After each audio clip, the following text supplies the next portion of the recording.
Akhirnya Rasman Arif Nasution terdakwa. Terdakwa Dr. Rasman Arif Nasution, SH, SAG, MA, PhD, yang selanjutnya disebut terdakwa Rasman Arif Nasution.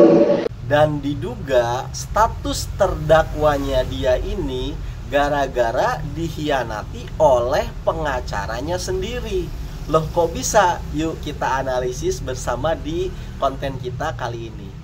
Namun sebelumnya kita juga sedikit saya mengingatkan kembali perbedaan tersangka dan terdakwa ya. Kalau tersangka itu diduga melakukan tindakan pidana. Nah, kalau terdakwa terbukti melakukan pidana. Jadi itu perbedaannya begitu ya. Kemarin Rasman itu kan lanjut tuh sidangnya ya kan, meskipun ditunda karena Hotman Parisnya sakit gak bisa hadir. Namun di sini bocor nih kalau bahwasannya si Rasman ini sekarang statusnya itu sudah terdakwa. Nah, jadi kenapa bisa ini dibilang dikarenakan pengkhianatan oleh pengacaranya sendiri? Karena si pengacaranya itu tidak boleh masuk ke pengadilan, ke ruang pengadilan, dikarenakan ada satu persyaratan administratif yang tidak bisa dipenuhi oleh si pengacara, begitu loh. Ketika saya mendengar bahwa benar nggak sih majelis hakim ini arogan gitu kan, kenapa kok bisa Rasman ini marah dan lain sebagainya. Nah, saya penasaran juga. Akhirnya saya mau menerima jadi pengacara Rasman kan, dan ternyata saya menyaksikan sekali ya, dengan bukti saya dikeluarin nih. Ya kan, hanya karena tidak mau bahas asli. Bahkan saya advokat, ada berita acara saya, kan bisa dicek.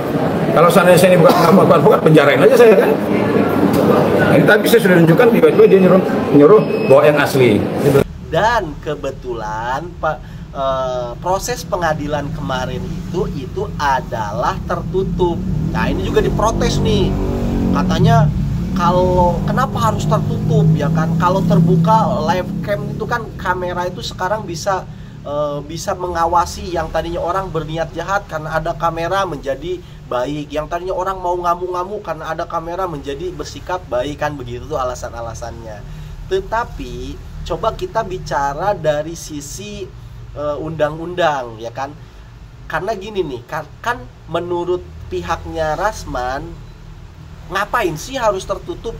Kan ini delik aduannya itu adalah pencemaran nama baik gitu kan.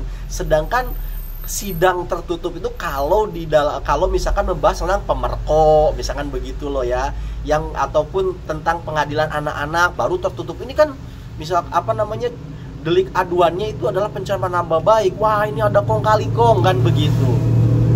Hakimnya disuap oleh Hotman kan begitu tuh. Nah, coba kita sekarang bicara hukumnya begitu loh.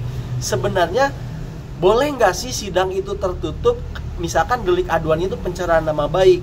Kalau kita acuannya undang-undang boleh, jika di dalamnya ada hal-hal yang berbau sensitif, yang berbau seks, begitu loh ya. Nah, ini tertutup, disarankan memang tertutup, itu menurut undang-undangnya begitu. Misalkan pertimbangannya nih untuk menjaga marwah seseorang begitu loh. Nah, di sini kan kasusnya itu antara Iklim Hakim dengan Hotman kan itu loh. Nah, Iklim Hakim dan Hotman ini diduga ataupun dituduh dia juga pernah melakukan kegiatan orang dewasa di dalam mobil. Nah, ini kan bukti ini dipegang oleh pihaknya Rasman. Maka ini khawatir kalau di sidang terbuka dan live akhirnya kan terbuka semua. Nah, Iklim Hakim ini kan punya ibu, punya mungkin kalau sudah menikah punya suami, punya anak. Nah, ini yang dijaga marwahnya itu di situ. Maka ini diadakanlah sidang tertutup. Ini yang nggak terima begitu loh dari pihaknya Rasman. Nah, gitu. Nah, sekarang kita masuk kepada asumsi bahwasanya ini ternyata status terdakwanya Rasman itu karena pengkhianatan yang dilakukan oleh pengacaranya sendiri. Kenapa begitu?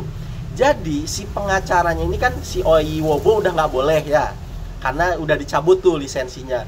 Maka diambillah pengacara baru. Nah si pengacara baru ini tidak ditolak ikut persidangan. Apa? Karena tidak melengkapi kelengkapan administratif, yaitu apa? BAS itu, berita acara sumpahnya itu dia bawa fotokopiannya, sedangkan pengadilan mintanya itu yang ori gitu loh, ataupun fotokopian yang sudah terlegalisir. Apa sih dasar undang-undangnya? Ya ada dasar undang-undangnya gitu loh ya, tentang harus yang bawa yang ori begitu loh. Nah kan pertanyaannya begini, apakah seorang pengacara tidak memahami peraturan ini? Itu kan konyol gitu loh. Kan aneh itu kalau sampai pengacara nggak paham dengan undang-undang ini, bahwasanya kalau mau beracara ya harus bawa BAS-nya itu yang ori gitu loh, bukan fotokopiannya. Nah kemudian dia kan memberikan satu argumen, katanya begini, ya kalau orang-orang sudah tahu saya ini advokat ya kan, masa iya saya mau menipu? Kalau nipu kan saya bisa aja misalkan di penjara karena saya menipu, memasukkan. Orang udah tahu advokat, dengan fotokopi ya cukup gitu loh. Itu kan argumen yang dibangun begitu. Sekarang gini nih, kamu punya SIM ya kan, ketinggalan SIMmu di rumah, yang ada di dompetmu fotokopian SIM, ditilang sama polisi. Kamu menunjukin tuh kepada polisi, ini Pak fotokopiannya. Terus kamu berargumen, saya itu orang-orang tahu kalau saya ini punya SIM, tapi ketinggalan di rumah, nih saya ada fotokopinya. Kira-kira kalau kamu berargumen sama polisi begitu, tetap ditilang atau enggak? Ya tetap ditilang, karena memang peraturannya kalau kamu sedang ada pemeriksaan yang dibawa itu yang ori, bukan fotokopiannya, kan begitu.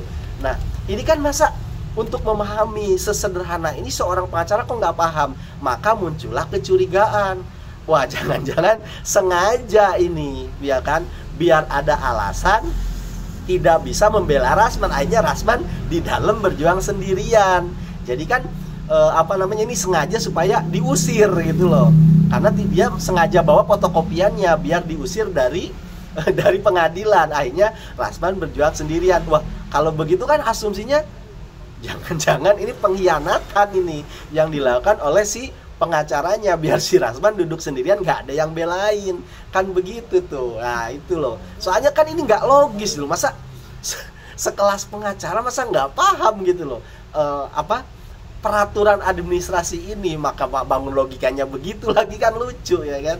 Nah begitulah kira-kira sekarang akhirnya Rasman terdakwa. Ya gak seru juga ya, kasihan juga ya sama Rasman kalau udah terdakwa gini. Sekarang dia mulai melunak bahasanya, mulai sopan, gak teriak-teriak lagi. Duh Rasman. Tapi nggak apa-apa lah ya, semua ini pembelajaran buat kita. Sedikit tidaknya kalian sering nonton, ngikuti kasus ini, hanya ngerti dikit-dikit tentang hukum begitu ya. Terima kasih karena sudah menyimak.